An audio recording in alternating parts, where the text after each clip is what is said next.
ఈ ఉదయమున నీవు ఎవ్వరినీ కలుసుకొనక ముందు ప్రభువును కలుసుకో. నీవు ఎవ్వరినీ చూడకముందు ప్రభువును చూడు. నీవు ఎవ్వరితో మాట్లాడకముందు ప్రభువుతో మాట్లాడు. నీవు దేనిని వెదకకముందు ఆయన రాజ్యమును నీతిని వెదకు.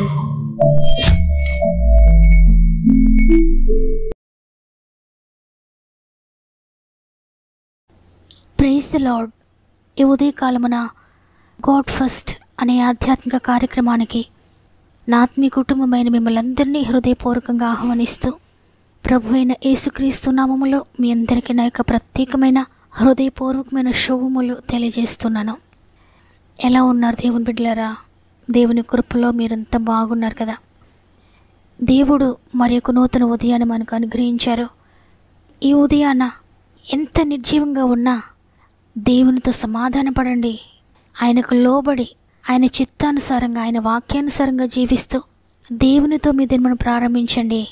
ఎన్ని సమస్యలు ఎన్ని ఒడిదుడుకులు మీకు వచ్చినా ఆయన మీ చెయ్యి పట్టి నడిపిస్తాడు. దేవుని బట్టి ధైర్యం తెచ్చుకోండి. మీలో ఇంకెవరికైనా ప్రేయర్ రిక్వెస్ట్ ఉంటే కామెంట్స్ ద్వారా తప్పక నాకు తెలియచేయండి. మీ యొక్క ప్రతి ప్రేయర్ రిక్వెస్ట్ గురించి మేము భారంతో ప్రార్థిస్తున్నాం. మీ ప్రతి ప్రార్థన విన్నపమును మీ ప్రతి సమస్యను దేవుని చేతిలో పెడుతున్నాను. ఈ మాటలు వింటున్న మీరు కూడా మీకు అనుకూలమైతే తప్పగా కామెంట్స్ అన్నీ చదవండి. చివరిలో అందరం కలిసి హృదయపూర్వకంగా భారంతో ప్రార్థన చేద్దాం. ప్రతి సమస్యను దేవుని దగ్గరికి తీసుకువెళ్దాం. ఎందుకంటే సమస్యలన్నిటికీ ఆయనే జవాబు. దేవునికి మహిమ కలుగునుగాక. ఈరోజు ప్రభు మనకు అనుగ్రహిస్తున్న శ్రేష్టమైన వాగ్దానం కీర్తనలు 42వ అధ్యాయము 11వ వచనము. నా ప్రాణమా నీవేళ కృంగి ఉన్నావో, నాలో నీవేళ తొందరపడుచున్నావో, దేవుని యందు నిరీక్షణ ఉంచుము. ఆమేన్. ఈ మాటలు వింటున్న ప్రియ దేవుని బిడ్డలారా, ఈరోజు ప్రభు వాగ్దానం చేస్తున్నారు, దేవుని యందు నిరీక్షణ ఉంచు అని. ఇక్కడ కోరహు కుమారులు రాసిన కీర్తనలో వారు తమ ప్రాణముతో మాట్లాడుతూ ఉన్నారు. నా ప్రాణమా ఎందుకు కృంగి ఉన్నావు? ఎందుకు తొందరపడుతున్నావు? నా జీవితం ఎలా ఉంటుందో అని ఎందుకు ఆలోచిస్తున్నావు? నా బిడ్డల జీవితం ఎలా ఉంటుందో అని ఎందుకు నువ్వు టెన్షన్ పడుతున్నావు?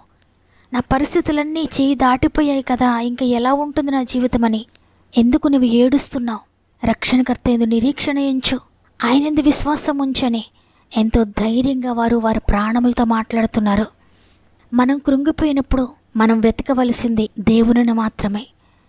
ఈ లోకంలో ఏ మనుషులు వెతికినా, ధనాన్ని వెతికినా, చివరకు నేను ప్రాణంగా ప్రేమించిన వారు అని వారి దగ్గరికి వెళ్ళినా అక్కడ మనకు సమాధానం దొరకదు, మన ప్రాణానికి నెమ్మది దొరకదు. కానీ ఎవరైతే దేవుని యందు నిరీక్షణ ఉంచి శ్రమ వచ్చినప్పుడు, కష్టం వచ్చినప్పుడు, కృంగుదలు వచ్చినప్పుడు దేవుని సన్నిధిలోకి వెళ్ళి మోకరించి, అయ్యా నీవేనా రక్షణకర్తవు, నీవేనా ఆదరణ, నా కొరకు చింతిస్తున్న నీపైన చింత యావత్తు వేస్తున్నాను, నీ యందు నిరీక్షణ ఉంచుతున్నాను, నీవేనా దేవుడు అని ప్రార్థిస్తారో తప్పకుండా వారు నమ్ముకున్న దేవుడే వారిని నడిపిస్తాడో.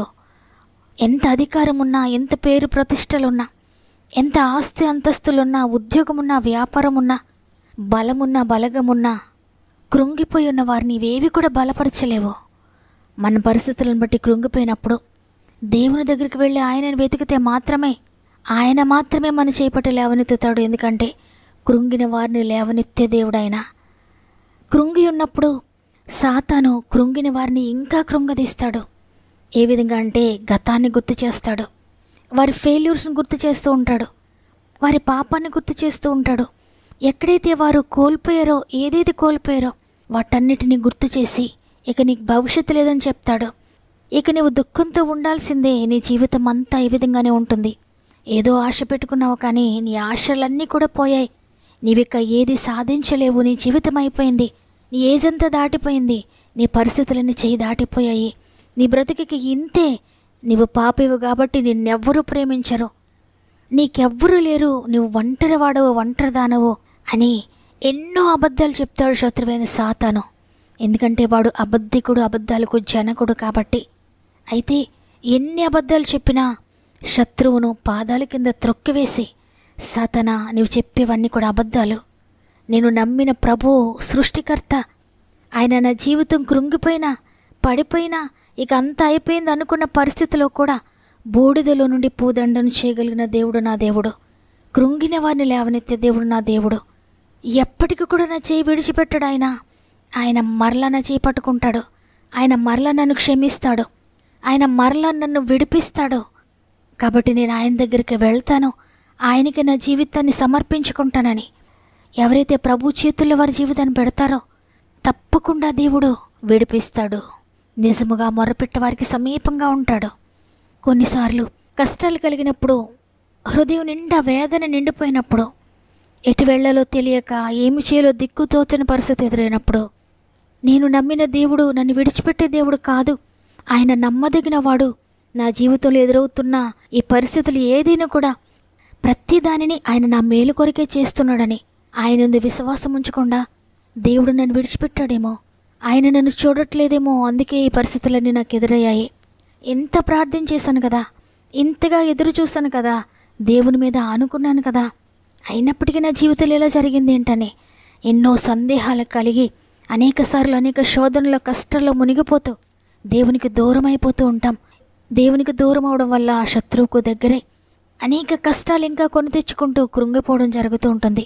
అయితే ఇక్కడ భక్తుడు చెప్తున్నాడు కదా, నా ప్రాణమా నీవెందుకు కృంగి ఉన్నావు, ఎలా కృంగి ఉన్నావు, దేవునిందు నిరీక్షణ ఉంచు, ఎందుకంటే ఆయన సృష్టికర్త కదా, నీ జీవితంలో నూతన సృష్టి ఆయన చేయలేడా, కలుగునుగా కానీ ఒక్క మాటతో ఈ సర్వ సృష్టిని సృష్టించిన తండ్రి నీ జీవితంలో కలుగునుగా కానీ పలకలేడా అని భక్తుడు తన ప్రాణంతో చెప్పినట్లుగా మనము కూడా మన కష్టాలను చూడకుండా, మనకెదిరైన బాధను చూడకుండా దేవుని చూస్తూ మన హృదయాలతో మన ప్రాణంతో చెప్పాలి, నా ప్రాణమా ఎలా కృంగి ఉన్నావు, కృంగిపోవద్దు, నీ దేవుడు నిన్ను విడిచిపెట్టేవాడు కాదు, ఆయన తప్పకుండా నిన్ను లేవనెత్తుతాడని.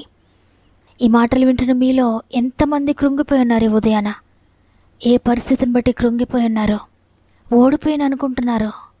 లేదు లేదు, మీరు ఓడిపోలేదు. దేవుడు మిమ్మల్ని తప్పక గెలిపిస్తాడు. ఆయన మిమ్మల్ని తప్పక లేవనెత్తుతాడు. ఇక నాకు భయం లేదు, నా ప్రాణమైక కృంగిపోవద్దు, నా ప్రాణమైక తొందరపడద్దు.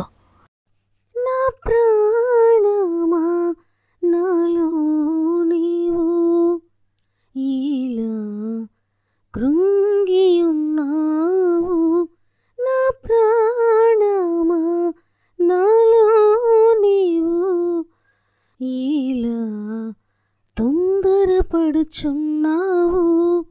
యెహోవా యందు నీవు నిరీక్షణయుంచుము ఎల్లప్పుడు, నా ప్రాణమా నాలో నీవు ఇలా కృంగియున్నావు, నీ కన్నీటినంత నాట్యముగా చేయువాడు ఆయని, నీ నలిగిన హృదయమునంతా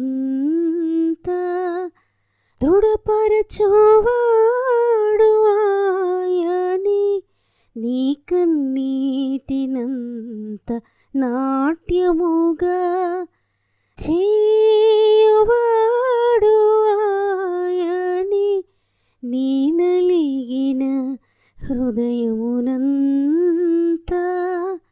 దృఢపరచువాడు ఆయని. బూడిద బదులు పూదండను దయచేయువాడాయనే,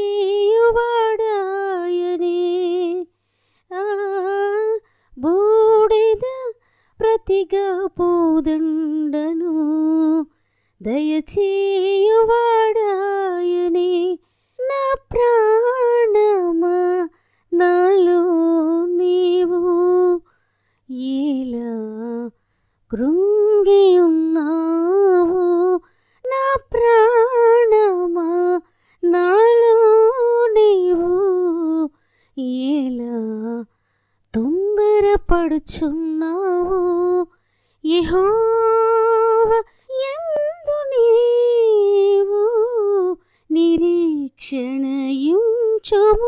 ఎల్లప్పుడు, యెహోవా యందు నీవు నిరీక్షణయుంచుము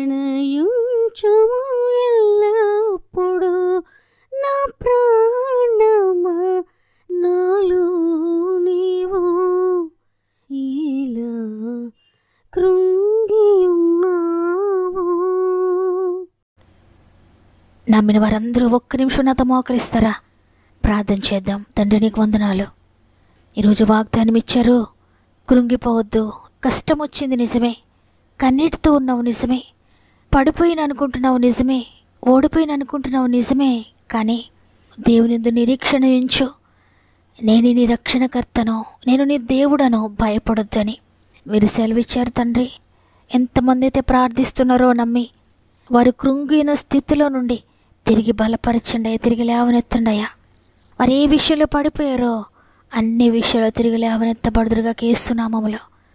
ప్రాముఖ్యంగా అనేక మంది బిడ్డలు వారి ప్రార్థన వినపమ్మకు తెలియజేస్తున్నారు తండ్రి. ప్రతి ఒక్కొక్కరిని పేరు పేరు చొప్పున నీ చేతులకు అప్పగిస్తున్నాను.